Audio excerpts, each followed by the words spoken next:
ଦେଖନ୍ତୁ ଆମର ସେହି କୁକୁର ଛୁଆଟି ତା ମା ତା ଭାଇ ମାନେ ବସିଛନ୍ତି। ବର୍ଷା ହେଉଛି ବାହାରେ, ତାଙ୍କୁ ଏଇ ଘରଟି ଦିଆଯାଇଛି। ଯାହା ହଉ ସେମାନେ ଭାବି ସାରିଲେଣି ଯେ ସେଇଟା ତାଙ୍କ ଘର ବୋଲି। ବର୍ଷା ହେଲେ ସେଠିକି ଦୌଡ଼ିକି ପଳେଇ ଯାଉଛନ୍ତି। ଆଉ ମୁଁ ଏବେ କୋର୍ଟ ବାହାରିଛି, ତେଣୁ ଛକକୁ ଯାଇକି ଗୋଟେ ପ୍ୟାକେଟ୍ ବିସ୍କୁଟ୍ ନେଇକି ଆସିଲି। ପ୍ରତ୍ୟେକ ଦିନ ତାଙ୍କୁ ଦିଆଯିବ, କାରଣ ସେମାନେ ବି ଜଣେ ଯିବ।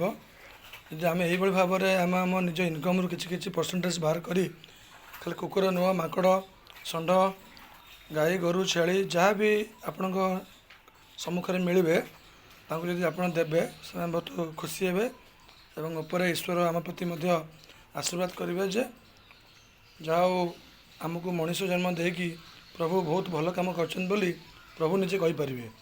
ଆଉ ଆମେ ଯଦି ଖାଲି ନିଜ ପାଇଁ ବଞ୍ଚିବା, ନିଜ ପରିବାର ପାଇଁ ବଞ୍ଚିବା, ସମାଜରେ କାହାକୁ କିଛି ସପୋର୍ଟ କରିବାନି, ତାହେଲେ ଏହା ହିଁ ଜୀବନ ନୁହେଁ। ସେଥିପାଇଁ ମୁଁ ଆପଣମାନଙ୍କୁ ବାରମ୍ବାର ଭିଡ଼ିଓ ଏଇଭଳି ଭାବରେ କିଛି ତଥ୍ୟ ସହିତ ଆପଣଙ୍କୁ ଜଣାଉଛି, ଯାହାଦ୍ୱାରା କି ଆମେମାନେ ପଶୁପକ୍ଷୀ ଜୀବଜନ୍ତୁ ବେଜୁବାନ ଅସହାୟ ମଣିଷ ମଧ୍ୟ ତାଙ୍କୁ ଆମେ ସହଯୋଗ କରିବା। ଧନ୍ୟବାଦ।